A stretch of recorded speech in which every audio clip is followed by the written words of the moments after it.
যত দাপটাও না কেন পৃথিবীতে, যত চটকদারি কথা বলো, যত দল পাল্টাও আর দল বদল করো, যত গাল দাও, যত সমালোচনা করো, মূর্খ তুমি যত তলকুচ করো না কেন, ওই জায়গাটায় তোমার কেউ নাই। কোন জায়গায় ভাই? গোটা সমাজের মানুষ, আমি ক্লিয়ার কথা বলছি, গোটা সমাজের মানুষ ধর্মীয় দৃষ্টিতে কোন না কোন আলেম, হাফেজ, পীর, পীরজাদা এরকম কোন মানুষের ছত্র ছায়ায় থাকতে চাই ইমানদার যারা। একটা আর একটা হলো রাজনৈতিক দৃষ্টিতে যত কটা দল আছে দেশে ভাই, যে এলাকায় বাস করে সেই এলাকার প্রচলিত রাজনৈতিক দলের কারো না কারো আন্ডারে থাকতে চায়। ভুল লাগলো ভাই? আপনারাও সমাজে থাকেন, আমিও সমাজে থাকি, আমার কথাগুলোকে আপনি মূল্যায়ন করুন, ভুল হলে উড্র করব। তাহলে রাজনৈতিক দৃষ্টিতে মানুষ একটা ছাতার তলায় যায়, আর ধর্মীয় দৃষ্টিতে আর একটা ছাতার তলায় যায়। এখন যদি স্বার্থান্বেষী মানুষ, স্বার্থ অন্ধ মানুষ রাজনৈতিক দৃষ্টিতে যদি জার্সি পাল্টায়, ছাতার পরিবর্তন ঘটায়, আর ধর্মীয় দৃষ্টিতে জার্সি পাল্টায় আর যদি ছাতা পরিবর্তন ঘটায়, দুটো চরিত্রের পার্থক্য কি? কথা বলেন, কথা বলেন। হ্যাঁ, আজকের দেশ ও সমাজে দুটো চরিত্রের রেকর্ড আছে না নাই? ঠিক করে বলুন। আজকে এ পার্টির লোক স্বার্থে ওই পার্টিতে চলে যাচ্ছে, জি, ও পার্টিতে যাওয়ার পরে স্বার্থে আঘাত লেগেছে, পাত দিয়ে থার্ড পার্টি আরেকটায় চলে যাচ্ছে। ঠিক ধর্মীয় দৃষ্টিতেও ভাই মানুষ আজকে এ ধর্মে, এ হুজুরের আন্ডারে, কালকে আমার কোন অপারেশন হয়েছে হুজুরের কথায়, পরের দিন হুজুর পাল্টে আর এক হুজুরের আন্ডারে। ভাই এই দুটোর অস্থিরতার জবাব দিতে হবে। কার কাছে? আমার কাছে।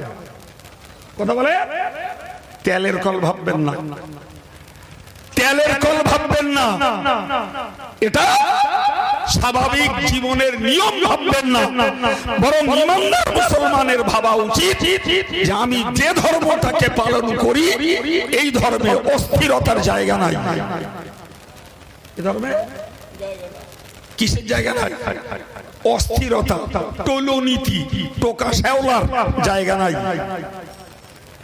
দক্ষিণে বাতাস এলো, উত্তরে চলে গেল, উত্তরে বাতাস হলো, দক্ষিণ পাড়ে গিয়ে লেগে গেল। এটা ইমানদার মুসলমানের জীবন নয়। ইমানদার মুসলমানের জীবন স্থিরতার জীবন, যার উপকার, যার কল্যাণ বিরাট মূল্যবান, ভীষণ মূল্যবান।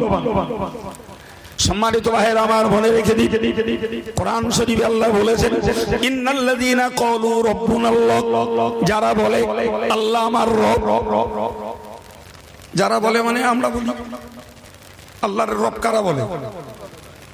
আমরাই বলি। আমার আল্লাহ বললেন সুম্মাস্তাকামু, আল্লাহকে রব বলার পরে, আল্লাহকে প্রতিপালক বলার পরে ওই কথাটির উপরে অটল, অবিচল, অনাড় হয়ে যায়। চিল্লে বলুন সুবহানাল্লাহ। আজকে রব বলেছি আল্লাহরে, কালকে রব বলবো একজন নেতারে, পরশুদিন রব বলবো, প্রতিপালক বলবো আর এক পীর সাহেবের, তারপর দিন প্রতিপালক বলবো আর এক হুজুর সাহেবের, তারপর দিন প্রতিপালক বলবো একজন ঋষি, মুনি ঋষি, একজন খাজা বাবারে। এটা কি ইমানদারের কাজ? রবকে আল্লাহর বক্তব্য হলো, রব যখন আমায় বলেছো ইস্তাকামু, ওর ওই কথাটার উপরে তোমরা দাঁড়িয়ে যাও, এর উপকার বোঝো।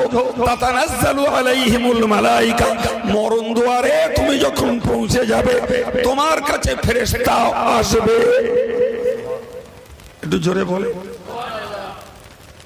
মরণ দুয়ারে তুমি পৌঁছাবে, তোমার কাছে ফেরেশতা চলে আসবে, ফেরেশতা অবতরণ করবে, এসে বলবে আল্লাহ তাখাফু, আল্লাহ তাখাফু, তুমি ভয় করো না, ওয়ালা তাহজানু, তুমি চিন্তাও করো না। সুবহানাল্লাহ বলে। আরে বাবা, মরণ দুয়ারে বাপ উপকার করবে না, ছেলে উপকার করবে না, নিজের জীবন সঙ্গিনী স্ত্রী উপকার করবে না, স্ত্রী মরণাপন্ন হলে স্বামী উপকার করবে না, বাপ মরণাপন্ন হলে ছেলে উপকার করতে যাবে না, ভাইয়ের জন্য বোন নয়, বোনের জন্য ভাই নয়। যত দাপটান দাপটাও না কেন পৃথিবীতে, যত চটকদারি কথা বলো, যত দল পাল্টাও আর দল বদল করো, যত গাল দাও, যত সমালোচনা করো, মূর্খ তুমি যত তলকুচ করো না কেন, ওই জায়গাটায় তোমার কেউ নাই।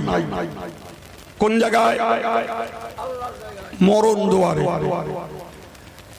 জি, যখন যান ঘড়ঘড় করবে, চারিদিকটা কাতার দিয়ে লোক দাঁড়িয়ে থাকবে, ছেলেরা, বৌমারা, মেয়েরা, জামাইরা, নাতি পোতারা সবাই দাঁড়িয়ে থাকবে। উপকার কে করবে?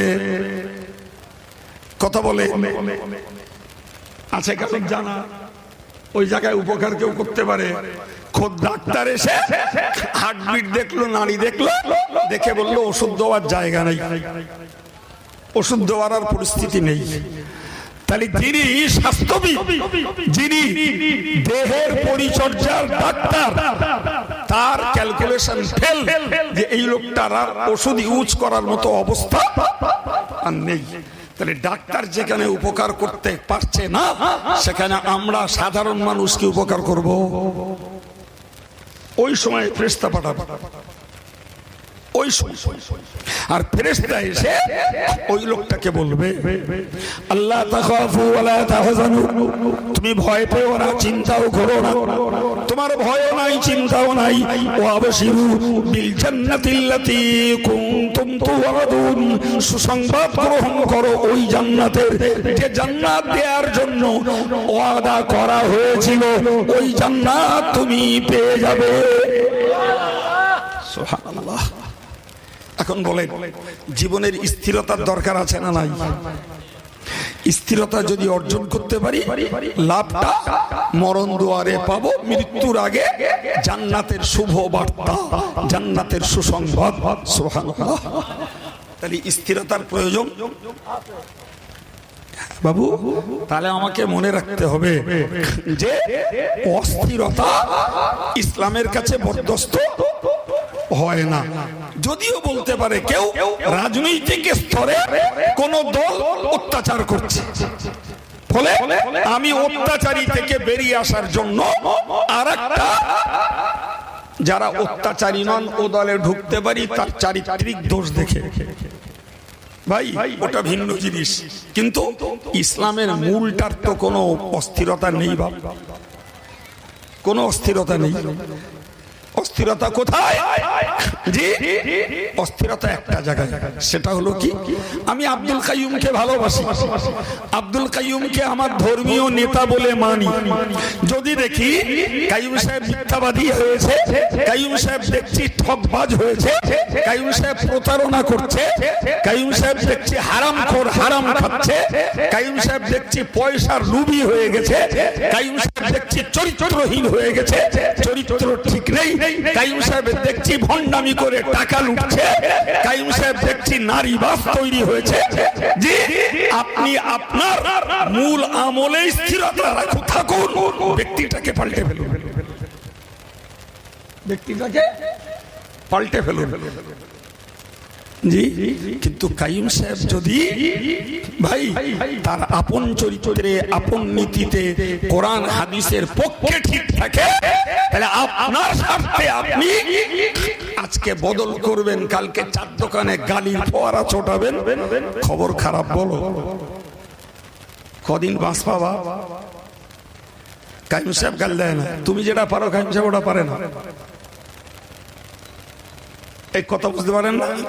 হ্যাঁ, তুমি যেটা পারো ওটা কাইয়ুম সাহেব পারে না। তুমি অন্যায় সমালোচনা করতে পারো, মিথ্যা কথা বলতে পারো, গালি দিতে পারো, তুমি কুৎসা করতে পারো, কাইয়ুম সাহেব ওটা পারে না। কারণ তোমার পেট কোরআন শূন্য, তোমার পেট হাদিস শূন্য, তোমার পেট, তোমার হৃদয় খোদার ভয় শূন্য। তোমার দ্বারাই গাল দেওয়া, মিথ্যা কথা বলা, মিথ্যা প্রচার করা, অপপ্রচার চালানো, অন্যায় সমালোচনা করা এবং নিজের সম্মান ভারসাম্য রক্ষা করার জন্য 6কে 6 6কে 9 করা তোমার দ্বারা সম্ভব। চলুন ফিরে, আমি এই কথাগুলো বলার চিন্তা ছিল না, আলোচনার সাপেক্ষে বলে ফেললাম। আমি মূলত আপনাকে বোঝাতে চাইছিলাম যে যতক্ষণ পর্যন্ত আমি শরীয়ত বিরোধী না দেখব ততক্ষণ পর্যন্ত স্থির থাকব। যখন দেখব শরীয়ত বিরোধী তখন সেখান থেকে আমার অনুসরণ তাবেদারি আমি সরিয়ে নেব।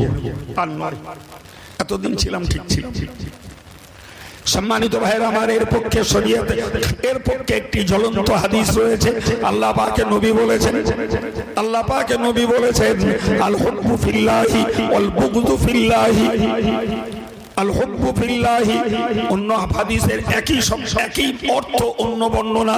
মান আহাব্বা লিল্লাহ, মান আহাব্বা লিল্লাহ, যারা আল্লাহর জন্য কাউকে ভালোবাসে, ওয়া আবগাদা লিল্লাহি, আল্লাহর জন্য কারোর সঙ্গে রাগ দ্বেষ করে, ওয়া আতা লিল্লাহি, কাউকে কিছু দান করে আল্লাহর সন্তুষ্টির জন্য, ওয়া মানা লিল্লাহি, এবং আল্লাহর খুশি রাখার জন্য দান বন্ধ করে, ফাকাদ ইস্তাকমালাল ঈমান, ওই লোকটাই তার ঈমানটাকে পূর্ণ করতে পেরেছে।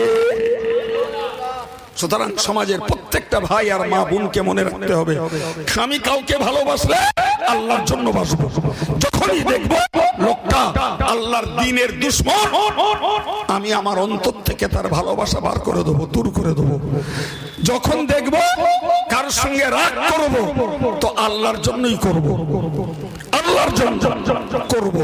ওই লোকটার উপর রাগ, কারণ লোকটা আল্লাহ বিরোধী, লোকটা শরীয়ত বিরোধী, লোকটা কোরআন বিরোধী, লোকটা হাদিস বিরোধী, লোকটা নেক আমল বিরোধী। ফলে ওই লোকটার উপরে আমার রাগ, ক্ষোভ, অভিমান। কাউকে কিছু দেব আল্লাহর সন্তুষ্টির জন্য দেব, দেওয়া বন্ধ করব তো আল্লাহর সন্তুষ্টি বজায় রাখার জন্য। আল্লাহ বিরোধী লোককে সাহায্য করা বন্ধ করে দেব। প্রিয় ভাই, আমি আপনাকে কি বোঝাচ্ছিলাম? আমি আপনাকে বোঝাচ্ছিলাম যে মানুষ যার সঙ্গে ভালোবাসা করবে তার সঙ্গে তার হাসর হবে। অতএব ভালোবাসা কার সঙ্গে করব আমাকে ভাবতে হবে, আমাকে ভাবতে হবে যে লোকটা মিথ্যাবাদী, প্রতারক, ঠকবাজ, চরিত্রহীন, আমি তার সঙ্গে ভালোবাসা করলে তার সঙ্গে আমার হাসরটা হবে। এখন ধরে নেন, যদি সুদখোরের সঙ্গে মেলে, যদি মদখোরের সঙ্গে মেলে, যদি একজন ব্যভিচারীর সঙ্গে মেলে, ভাই কেউ যদি অসামাজিক ব্যক্তির সঙ্গে মেলে, ভাই তাদের মিল আছে, তাদের মিল আছে। কিন্তু আমার সঙ্গে মিলতে আসলে আমি ভদ্রভাবে হলেও বলবো, দেখো ভাই, তুমি শরীয়ত বিরোধী এই প্রকাশ্য অন্যায় করো, ভাই আমি তোমার সঙ্গে মিশতে পারছি না, আমি মিশতে পারছি না। তুমি রাগ করলেও আমার কিছু করার নেই, কিচ্ছু করার নেই আমার। জি ভাই, এতে একটু ক্ষয়ক্ষতি, কিছু সামাজিকভাবে কিছু দুষ্মন্ত হতেই পারে। একটা টাটকা কথা বলি, আমি এই 2-3 দিন আগে মানে একেবারে 3 দিন না, যা বললি আপনারা বুঝতে পারবেন, বলে ফেলি। এই একটা হয়ে গেল না, হিন্দু ভাইদের মহালয়া না কি হয়ে গেছে না? আমি একটা দোকানে, আমি জানি না ওই দিনটা মহালয়ার দিন, আমি জানি না, তো গেছি একটু মিষ্টি কিনবো, তাই না, ভুল বলছি, মিষ্টি না, পরোটা কিনবো, তাই গেছি। তো যে মুহূর্তে গেছি আমি পরোটার অর্ডার করেছি, আর ওই লোকটা দিকে হাঁটছে, মানে দোকানদারের যে হেল্পার, সে হাঁটছে, বলছে মহালয়ার পরোটা, আর কি একটা দাম বললো, মানে হাঁটতেছে মার্কেটের লোকদের এসে সবার খাওয়ার জন্য। তো তখন অটোমেটিক আমি 10টা পরোটার অর্ডার করেছি, ঠোঁয়ায় তুলে ফেলেছি। আমি বলি, ইটুকান ভাই একটা কথা বলবেন কি, এই পরোটাকে আপনারা প্রতিদিন করেন না আজকে করেছেন? তো বলছে সে না, আমরা প্রতিদিন করি। তাহলে ঠিক আছে, তাহলে যান। আমার জিজ্ঞেস করছে আপনি আর জিজ্ঞেস করলেন কেন? আমি ডাইরেক্ট বললাম, ভাই যদি এই মহালয়ার জন্য পরোটা করতেন তা আমি আপনার পরোটা নিতাম না। কিছু বুঝতে পেরেছেন? আমি আমার ছাগল বিক্রি করব, কিন্তু নবমীর বাজারে বিক্রি করব, চড়া দামটা পাবো। খাইয়ে দাইয়ে কষ্ট করে বড় করেছি, আর জ্যান্ত হারাম পয়সা বাড়িয়ে আনতেছি। কথা বলতে পারেননি? আমি পরিষ্কার বললাম, আমি প্রতিদিন করেন বিদায় আমি নিচ্ছি। যদি মহালয়ার উপলক্ষে কাজ করতেন আমি নিতাম না। না কেন? অসুবিধা মিটে গেল ঝামেলা। জি ভাই, এতে আপনি কি বুঝেছেন বলেন দিন? কাইম সাহেব খেদো কি বুঝলেন? জি ভাই, আপনি খেদো বলবেন না অসামাজিক বলবেন, যা বলবেন বলবেন, কিন্তু আমার ইসলাম আমাকে শেখাচ্ছে এটা যে ওটা যখন আল্লাহ বিরোধী বিশ্বাসের ভিত্তিতে তৈরি, সুতরাং আমি অন্তত আল্লাহ বিশ্বাসী লোক, ওইটাকে গ্রহণ করতে আপনি ফিরে কিনুন।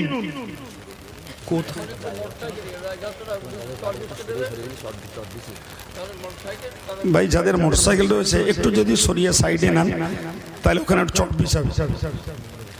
আচ্ছা, এই জায়গাগুলো কি ভিজে আছে বলে মনে হয়?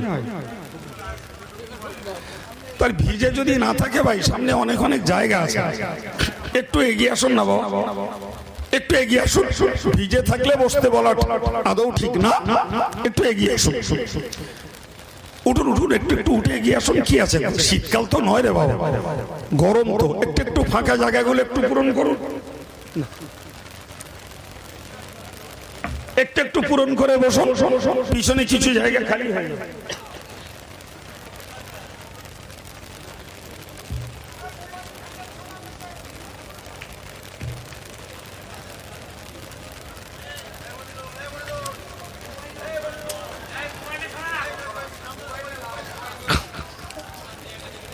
বাবু তুই একটু কলেমা জিকির করেন, লা ইলাহা ইল্লাল্লাহ, লা ইলাহা ইল্লাল্লাহ, লা ইলাহা ইল্লাল্লাহ, লা ইলাহা ইল্লাল্লাহ, লা ইলাহা ইল্লাল্লাহ, লা ইলাহা ইল্লাল্লাহ।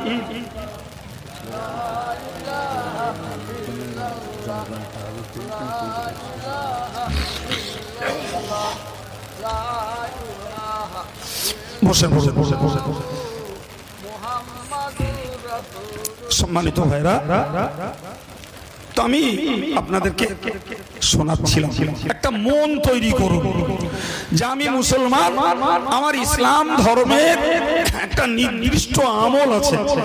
আলহামদুলিল্লাহ বহু মানুষ সেই আমলের উপরে জীবন তৈরি করেছেন।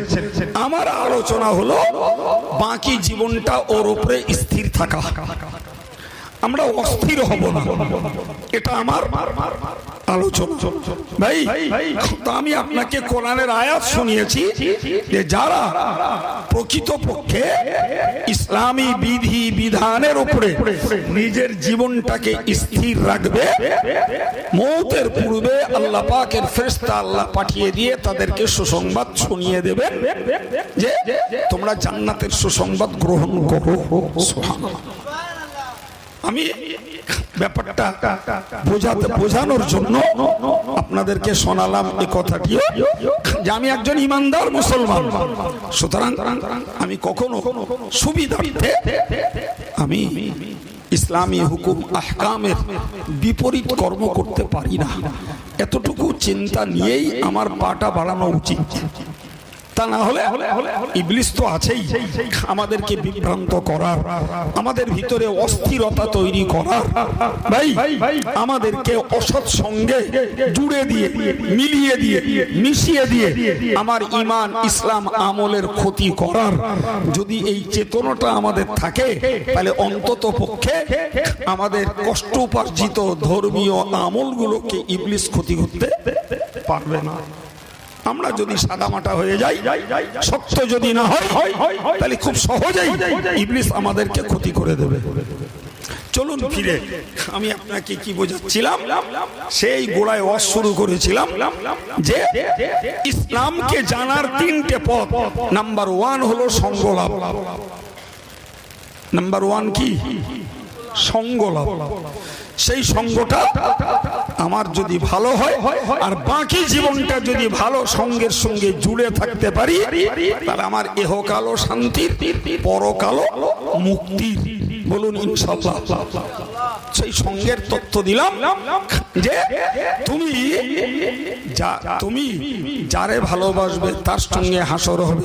ফলে ভাবো কাকে তুমি ভালোবাসবে। সম্মানিত ভাইরা আমার, কোরআন শরীফে মহান আল্লাহ জানিয়েছেন, আল আখিল্লাউ ইয়াউমাইযিন বা'দুহুম লিবা'দিন আদুউন ইল্লাল মুত্তাকিন।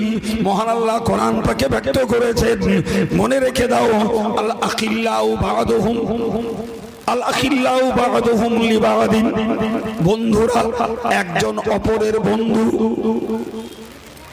একজন অপরের বন্ধু। এটাই স্বাভাবিক। সমাজ জীবনে বাঁচতে গেলে সম্পর্ক, বন্ধুত্ব, আন্তরিকতা একজন অপরজনের সঙ্গে রাখতেও হয়, থাকতেও হয়। জি, রাখতেও হয়, থাকারও দরকার লাগে। সে পুরুষ মহলে হোক, মেয়ে মহলে হোক, যুবক মহলে হোক, জি, সবার সঙ্গে না হলেও কিছু মানুষের সঙ্গে সৌহার্দ্য সম্প্রীতি থাকতে হয়।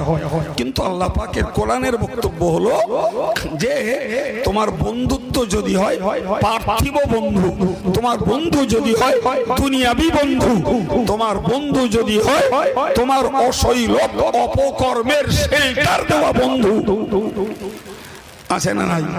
চুরি করলেও সামাল দেওয়ার লোক আছে, জি, মদ খেলেও সামাল দেওয়ার লোক আছে, গান শুনলেও সামাল দেওয়ার লোক আছে, আছে না না? কখনো দেখা যায় ছেলেটা বদমাইশি করে তো মা সামাল দেয়, আবার কখনো মা রেগে যায় তো আব্বা সামাল দেয়, আছে না নাই? জি, আল্লাহর কোরআন বলছে, আলাখিল্লাহু ইয়াউমাইযিন বা'দুহুম লিবা'দিন আদুউন। মহান আল্লাহ কোরআন শরীফে জানিয়েছেন, যারা পার্থিব স্বার্থে, দুনিয়ার স্বার্থে যারা একে অপরের সঙ্গে বন্ধুত্ব করেছে, আমি আল্লাহ পাক জানিয়ে দিলাম, বা'দুহুম লিবা'দিন আদুউন। কিয়ামতের মহাময়দানে, হাসরের কঠিন দিবসে ওই দুজনের একজন হবে আর একজনের শত্রু, তথা একজন যখন শত্রু আর একজনও শত্রু। আমি যদি আপনাকে শত্রু মনে করি, তাহলে আমি আপনাকে শত্রু মনে করছি মানে পাল্টা আপনিও আমাকে শত্রু মনে করবেন, এটাই সিস্টেম। একদিন দেখবেন, দুদিন দেখবেন মিল করা যায় কিনা, মেশা যায় কিনা, তৃতীয় দিনের দিন দেখবো যে আপনিও আমার শত্রু হয়ে গেছেন, এটাই সিস্টেম। তো আল্লাহর কোরআন বলছে যে তোমরা যদি পার্থিব স্বার্থে কারোর সঙ্গে বন্ধুত্ব করো, যদি দুনিয়াতে তুমি কোনো বন্ধুর চলে পড়ে কোনো অপরাধ করো, কোনো বন্ধুর চলে পড়ে যদি অন্যায় সাপোর্ট করো, কোনো বন্ধুত্বের খাতিরে পড়ে যদি তুমি শরীয়ত বিরোধী কাজে জড়িয়ে পড়ো, তুমি জেনে রাখো আমি আল্লাহ তোমাকে জানিয়ে দিচ্ছি, কিয়ামতের দিনে তোমার অন্তরঙ্গ, তোমার নিয়ারেস্ট, তোমার হরিহর আত্মা, এক আত্মার ওই মানুষটা হয়ে যাবে তোমার শত্রু। কি হবে? উপায় কি? এটাই বাস্তব, এটাই বাস্তব। শত্রু হবে। ভাই আপনি যদি মনে করেন আমি একজন শরীয়তের দৃষ্টিতে অপরাধী আসামি, জি, এখন আমার অপরাধটাকে ঢাকার জন্য আমি কোন পীর সাহেবের সঙ্গে বন্ধুত্ব রাখলাম, কোন পীরজাদার সঙ্গে ভালোবাসা রাখলাম, আমি ভালোবাসা রাখলাম তথাকথিত কোন চটকদার মিথ্যাবাদী ঠকবাজ বক্তার সঙ্গে আমি ভালোবাসা রাখলাম। আমি দুনিয়ার দৃষ্টিতে আত্মগর্বিত, দুনিয়ার দৃষ্টিতে আমি নিশ্চিন্ত যে আমার সাপোর্ট করে অমুক হুজুর, আমার সাপোর্ট করে অমুক মাওলানা, আমার সাপোর্ট করে, আমার ভালোবাসে অমুক হাফেজ সাহেব, আমার সাপোর্ট করে অমুক আলেম, আমার সাপোর্ট করে অমুক মুফতি সাহেব। ভাই, এটা আপনার একটা আত্মতুষ্টি, কিন্তু কোরআন যা বলছে কিয়ামতের দিনে আপনি তার শত্রু হবেন, উনি তার শত্রু হবে। এর উপায় কি?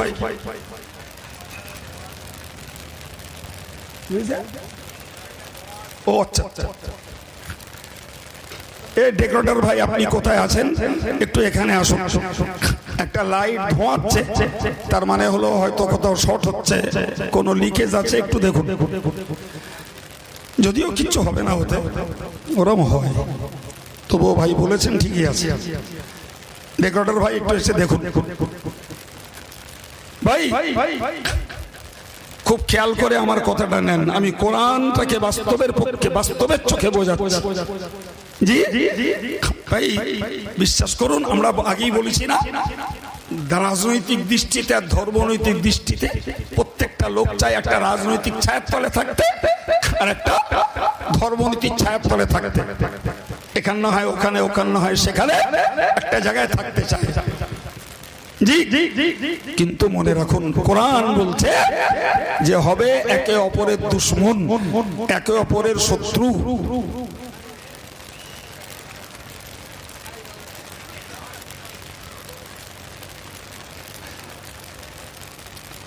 প্রিয় ভাই, এরপরে আল্লাহ পাক আমাদেরকে শেখালেন, খবরদার ইল্লাল মুত্তাকিন, ভালো যদি বাঁচতে হয়, যদি বন্ধুত্ব করতে হয়, পরহেজগার যারা তাদের সঙ্গে বন্ধুত্ব করো। একবার জোরে বলুন, আর একবার জোরে বলুন। একদিকে আল্লাহ বলেই দিয়েছেন তুমি দুনিয়াদারের বন্ধুত্ব করো না, পার্থিব বন্ধুত্ব তুমি করো না, অপরাধীর সঙ্গে তুমি বন্ধুত্ব করো না। বন্ধুত্ব এক জিনিস, আর সাধারণ লেনদেন, সাধারণ ভাবে চলাচল দুটো আর এক জিনিস, এক নয়। ব্যবসা সূত্রে আমার সঙ্গে লেনদেন থাকতেই পারে কোন শরিয়ত বিরোধী, সমাজ বিরোধী মানুষের সঙ্গে। ভাই, সামাজিক ভাবে আমার সম্পর্ক থাকতে পারে সমাজের আর একটা অপরাধী মানুষের সঙ্গে, ওটার নাম আন্তরিকতা নয়। এটা কেউ শিখুন। আমি আমার কোদালটার দরকার, তো পাশের বাড়ি একটা অপরাধী মানুষ, সে ইসলামের দৃষ্টিতে চরম অপরাধী, তার বাড়ি কোদাল আছে, তা আমি ওর কোদালটা নিতে পারি। তার কাস্তেটার দরকার, আমি আমার কাস্তেটা দিয়ে তাকে উপকার করতে পারি। বাগজোলা বাজারে গেছি, আমার 50টা টাকার দরকার পড়েছে, আমি একজন সমাজ বিরোধী মানুষ কাছে পেলাম, তাকে বললাম ভাই 50টা টাকা দে না, আমার কাজ মিটে যাক, বাড়ি গিয়ে তো দিয়ে দিচ্ছি, আমি নিতে পারি। তার যদি কোনোদিন 20টা টাকার দরকার পড়ে আমি দিতে পারি। একে বলা হয় মুআমালাত, আরবি পরিভাষায় এটাকে বলা হয় মুআমালাত, বাংলায় এর নাম হলো আদান প্রদান। আর একেই আরবি পরিভাষায় বলুন আর উর্দু পরিভাষায় বলুন, এর বলে লেনদেন। লেনদেন বাংলা কথা নয়, লেনদেন মানে নেওয়া দেওয়া, সাহিত্যের ভাষায় বলে আদান প্রদান। ভাই, ও পর্যন্ত ঠিক আছে, কিন্তু আন্তরিকতা দেখানোর সুযোগ দেয়নি ইসলাম, ওইটা চলবে না। দেখা হয়েছে আসসালামু আলাইকুম, ওয়ালাইকুম আসসালাম, ঠিক আছে ভাই বন্ধু থাক, কিন্তু আমি তোমার ভালো চিনি, ভালো চিনি, আমি তোমার সঙ্গে আন্তরিকতায় মিশতেও রাজি নেই ভাই, সেটা আমার মন জানে, আমি বলবো না। বাহ্যিক পর্যন্ত ঠিক আছে। আল্লাহ বললেন যদি বন্ধুত্ব করতে ইচ্ছা হয়, ভালোবাসা যদি করতে ইচ্ছা হয়, তাহলে একজনের সঙ্গে করো, সেটা হলো মুত্তাকি, যে পরহেজগার, যে আল্লাহ ওয়ালা, যে ওর সঙ্গে বন্ধুত্ব করো। সুবহানাল্লাহ। জি ভাই, আলহামদুলিল্লাহ প্রচুর মানুষ আছে আমাদের সমাজে যারা আল্লাহওয়ালা, দিনদার, আলেম, হাফেজ, পরহেজগার, এদের সঙ্গে খাতির খাতরা ভালোবাসা রাখতে চায়। আবার কিছু মানুষ আছে এরাম লোকের সঙ্গেও রাখে, আর বিপরীত ধর্মী যারা শরীয়ত বিরোধী ব্যক্তি তাদের সঙ্গেও রাখে। আবার একদল লোক আছে যারা পরহেজগার লোকেদের ধারে বাড়ে ঘাসে না, যত অসামাজিক লোকের সঙ্গেও তাদের সম্পর্ক আছে। এই কথা বলে। এখন আপনি বলুন, কোরআন শিখাচ্ছে যে তুমি পরহেজগার লোকের সঙ্গে সম্পর্ক রাখো, অন্যের সঙ্গে নয়, অন্যের সঙ্গে নয়। সম্মানিত ভাইরা আমার, ভালো করে খেয়াল রাখুন, পরহেজগারের সঙ্গে সম্পর্ক রাখলে পরে আমি উপকার পেতে পারি। ওই লোকটা আমাকে কোনোদিন কুপরামর্শ বেঁচে থাকতে দেবে না। আমি যদি আগে মারা যাই, ওই লোকটা আমার জন্য একটু দোয়া করলেও করবে। আর ওই আমি যদি আগে মারা যাই, ওই লোকটা দোয়া করবে। আর ওই লোকটাই যদি আগে মারা যায়, যতদিন বেঁচে ছিল ততদিন আমার লোকটাকে সৎপরামর্শ, সুপরামর্শ দিয়েছে। ফলে বেঁচে থাকলেও লাভ, মরে গেলেও লাভ। কিন্তু আপনি যদি কোনো অসৎ সঙ্গে মিশেন, অসতের বন্ধুত্ব যদি তৈরি করেন, সে আলেম, হাফেজ, পীর সাহেব যাই তাই হোক গে যা, যদি তার সততা না থাকে, সাধুতা না থাকে, পরহেজগারিতা না থাকে, তার নীতি নৈতিকতা যদি ঠিক না থাকে, বিশ্বাস করুন ও আপনাকে ক্ষতি ছাড়া উপকার করবে না। ও স্বার্থ পুরলেই আপনার ক্ষতি করবে। ফলে আমাদেরকে একটু ভেবে চিনতে চলতে হবে ভাই, ভেবে চিনতে চলতে হবে। আমি কথাটাকে ক্লিয়ার আর একটু বোঝানোর জন্য আপনাকে একটা কথা বলছি। রাসূলুল্লাহর সাহাবী হযরত ইরবাজ ইবনে সারিয়া রাদিয়াল্লাহু আনহু তিনি বলছেন যে, তিনি বর্ণনা করছেন, ওয়াজানা রাসূলুল্লাহ সাল্লাল্লাহু আলাইহি ওয়াসাল্লাম মাউইজাতান বালিগা। নবীর সাহাবী হযরত ইরবাজ বিন সারিয়া রাদিয়াল্লাহু আনহু বলছেন যে রাসূলুল্লাহ একদিন আমাদেরকে ওয়াজ করলেন, যে ওয়াজ অত্যন্ত হৃদয়স্পর্শী, মনে লাগার মতো ওয়াজ। সুবহানাল্লাহ বলে। কে ওয়াজ করছেন? রাসূলুল্লাহ। যারাফাত মিনাল উয়ুন ওয়াজিলাত মিনাল কুলুব, এমন ওয়াজ রাসূল করেছে চোখগুলো দিয়ে পানি ঝরছে এবং অন্তরগুলো সব ভীতু হয়েছে। প্যারে নবী সাল্লাল্লাহু আলাইহি ওয়াসাল্লাম তাতে জাহান্নামের বয়ান দিয়েছেন। রাসূলুল্লাহর সাহাবীরা কান্নাকাটি করেছেন এবং সবথেকে বড় কথা হলো রাসূলের বিদায়ের সময় চলে এসেছে, এমন কথা রাসূল তাতে বলেছেন। সাহাবায়ে কেরামেরা কান্নায় ভেঙে পড়েছেন, জাহান্নামের বয়ান দিয়েছেন। সাহাবাদের হৃদয়ে জাহান্নামের আগুনের ভয় চলে এসেছে। তাই সাহাবী বলছেন যে প্রত্যেকটা সাহাবীর হৃদয় কেঁদে উঠেছে, চোখ কেঁদে উঠেছে, অন্তর ভীত হয়েছে। তো তখন একজন সাহাবী বললেন, ইয়া রাসূলুল্লাহ, কাআন্নাহা মাউইজাতু মুআদ্দিন। আপনি এই যে বক্তৃতা করলেন, আপনার বক্তৃতাতে মনে হলো এটাই যেন বিদায়ী ভাষণ। কি ভাষণ বললাম বাবা? বিদায়ী ভাষণ।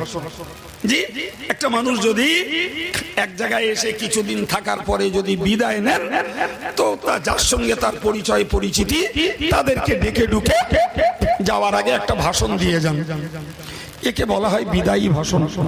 তো রাসূলুল্লাহ যে ভাষণটা দিয়েছেন, সাহাবীরা বললেন ভাষণটা শুনে মনে হচ্ছে বিদায়ী ভাষণ।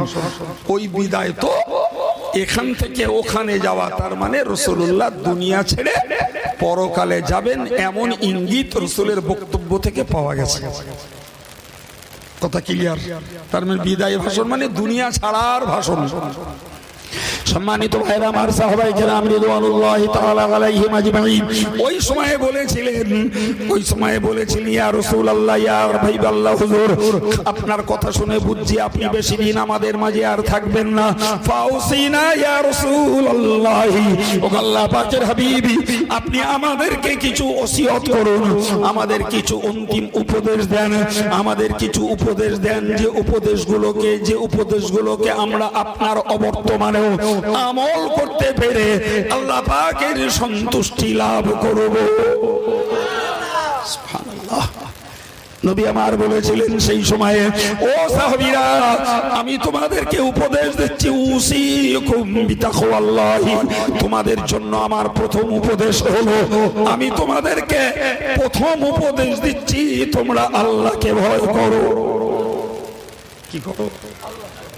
আমি সেই প্রথম দিকে বলেছিলাম, তখন যারা ছিলেন, পরে অনেক মানুষ বেড়ে গেছে, তখন যারা ছিলেন মনে পড়বে, আমি বলেছিলাম আল্লাহর ভয় এমন একটা সম্পদ, ওই একটা সম্পদ যদি আমাদের অর্জন হয়, পুলিশ প্রশাসন সেনাবাহিনী অস্ত্রপাতি কিছুই লাগবে না, একটা মানুষ তার সুন্দর চরিত্রের জীবন গড়তে পারবে। ঠিক কিনা বল? একদম ঠিক। জি, রাসূলুল্লাহ বললেন, উসিকুম বিতাকওয়াল্লাহ, তোমরা আল্লাহকে ভয় করো, আল্লাহকে ভয় করো। এখন আমি বলবো আল্লাহরে ভয় করি, আপনি বললেন আল্লাহরে ভয় করি, জি, আরেকজন বলবেন আল্লাহর ভয় করি। ভাই, কিতাবে তাফসীরের কিতাবে লেখা হয়েছে যে আল্লাহর ভয়ের বাস্তব কিছু লক্ষণ আছে। কি আছে বলেছি? বাস্তব কিছু লক্ষণ আছে আল্লাহর ভয়ের। আল্লাহর ভয়ের বাস্তব লক্ষণ হলো, ও ভাইরা আমার, ও মুরব্বীরা, সম্মানিত মায়েরা, একটু মনে রেখে দিন, আল্লাহর ভয়ের বাস্তব লক্ষণ হলো দুনিয়াতে তিনটি। কটা লক্ষণ? তিনটি। নাম্বার ওয়ান, প্রথম নম্বর হলো আল্লাহর ভয় ওই লোকটার হৃদয়ে রয়েছে, এর প্রথম লক্ষণ হলো লোকটা সর্বদাই মৃত্যুর জন্য তৈরি থাকে। সর্বদা কারোর সঙ্গে লেনদেনের গেঁজাগিজি করে রাখিনি, কাউকে গালি দিয়ে রাখিনি, কারোর হক নষ্ট করে রাখিনি, আল্লাহ পাকের হুকুমগুলো যথাযথ পালন করে থাকে, ফলে না আল্লাহর হক নষ্ট করে রেখেছে, না মানুষকে গাল দিয়ে, মানুষকে বদনাম দিয়ে, কুৎসা দিয়ে মানুষের হক নষ্ট করে রেখেছে, না মানুষের সম্পদের হক, অর্থের হক নষ্ট করেছে। জি, এরকম কিছু মানুষটা করে রাখিনি, ওই লোকটার ভিতরে, ওই লোকটার হৃদয়ে খোদার ভয় আছে, এটাই তার লক্ষণ। সুবহানাল্লাহ বলেন। আমার কি আছে আমি জানি বাবা, আপনাদের কার কি আছে আপনারা জানেন। ওই আভ্যন্তরীণ বিষয়টার কোন শিক্ষামূলক সমালোচনা আমার করার ক্ষমতা নাই।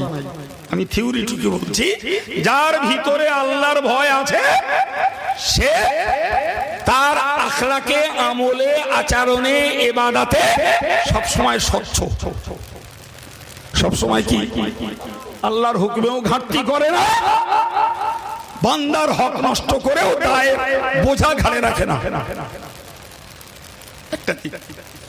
সম্মানিত ভাইরা আমার, মনে রেখে দিন, 2 নম্বর দিক হলো যে লোকটা, তার আরেকটা গুণ হলো ওই লোকটা ইরাজানিদ দুনিয়া, ওই লোকটা দুনিয়া থেকে মুখ ফিরিয়ে রাখে, দুনিয়ায় চলতে হয় তাই চলে, দুনিয়ার অতিরিক্তটাই দুনিয়ার অতি লোভের মধ্যে ডুবে যায় না। এও একটা ভয়ের লক্ষণ। কিসের লক্ষণ? কলজায় ভয় আছে, তার লক্ষণ হলো ওই লোকটা দুনিয়ায় হাবুডুবু খায় না, বরং দিনটাকে বাঁচিয়ে দুনিয়াটা করে, দুনিয়া বাঁচিয়ে দিন করে। জি, ধর্মটাকে বাঁচিয়ে তবে দুনিয়াটা করে, দুনিয়াটা করে ধর্মটা রক্ষা করে না। বাস্তবটা মিলিয়ে দেখুন, আমাদের টার্গেট হলো নাউজুবিল্লাহ, আগে দুনিয়া পরে ধর্ম। আর খোদার ভয় যার মধ্যে রয়েছে তার ধান্দা হলো আগে ধর্ম, বলেন বলেন বলেন, ধর্ম বাঁচিয়ে রেখে দুনিয়া যতটুকু হলো হলো, না না ওই লোকটার ভিতরে খোদার ভয়। মিলান, বহুত বড় বুজুর্গের কথা বলছি, তাফসীরে কবিরে লেখা হয়েছে, খোদার ভয় যার মধ্যে রয়েছে সে মৃত্যুর জন্য প্রস্তুতি। মানে এরম নয় যে কাপড়ের কাপড় পরে ঘুরতেছে, তোমরা আমারে ধরে কবরে দে দাও, ব্যাপারটা এরম না। মৃত্যুর জন্য প্রস্তুত সে আল্লাহর ইবাদতেও ঘাটতি রাখে না, মানুষের হক নষ্ট করেও রাখে না, কাউকে গালি দিয়েও পাপের বোঝার ঘাড়ে বয়ে বেড়াচ্ছে না, আর কারোর হক নষ্ট করার বোঝাও তার ঘাড়ে নাই। ওই লোকটাই হলো মৃত্যুর জন্য প্রস্তুত। আর একটা কি বলেছি বাবু, দুনিয়া থেকে কি বলেছি বিমুখ, তার মানে দুনিয়া করে নিশ্চিত তারও খেতে হয়, তারও পোশাক পরতে হয়, তারও বিবি বাচ্চার ভরণ পোষণ করতে হয়, কিন্তু লোকটা দিন বাঁচিয়ে ধর্ম বাঁচিয়ে দুনিয়া করে। জি হাদিস পাকে কি আছে, কখনো হাদিস আপনারা শুনে থাকবেন